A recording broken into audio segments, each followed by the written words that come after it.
Let's check the roof.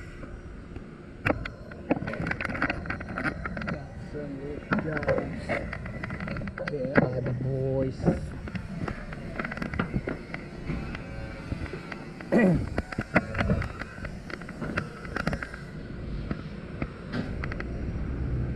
We got a guava tree.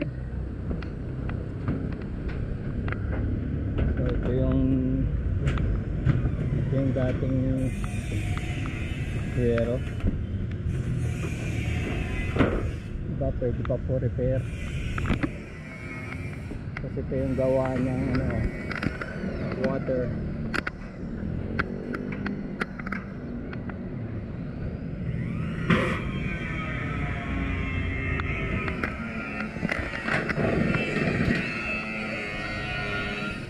Yan, nilalagay ito dun.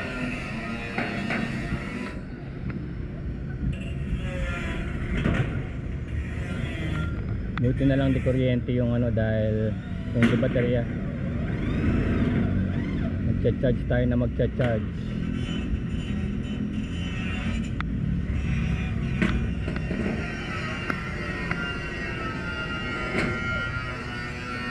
Kailangan hindi mo talaga sagad na sagad kasi may goma yan yung sealer niya. Kailangan niya hindi lumampas.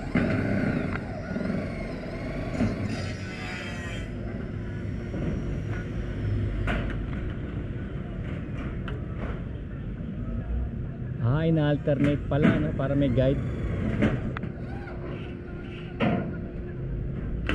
Yun naman si Jan sa kabila.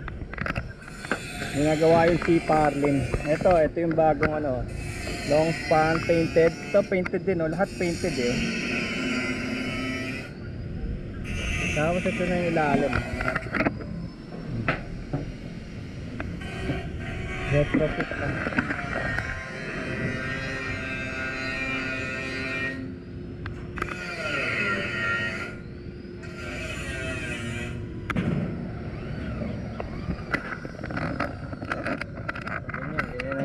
Pagka papalit ng bubong, nakikita nyo yun sa ibabaw doon, yung pinaka dome nya yun over.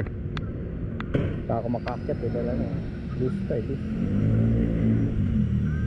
trabaho nga ito. Sakit siguro sa katawan ng trabaho na ito kung ako lang mag-isa baka delikado pa nga dahil mainit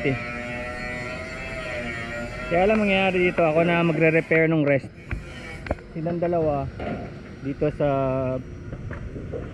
bago, pero yung ibang repair ako na nakita ko na kung paano kasi yung mga grabe talaga yung mga grabe repair gaya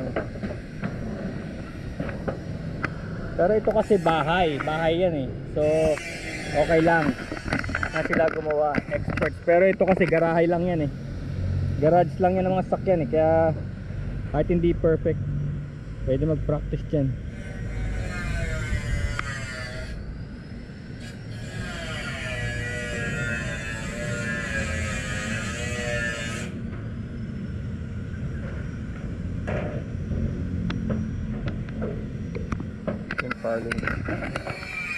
Ayan, pinapal-tapal na nga lang na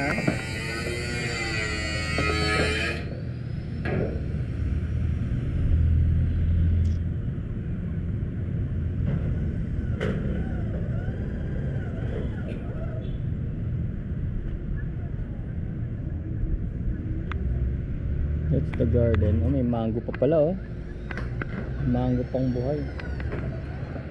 May kasama pang welding. Tapos hindi mo malaman kung uulan o hindi. Walang araw kaya lang hindi mo naman malaman kung ayan storm clouds hindi naman siya nagtutuloy hanggang ganyan lang.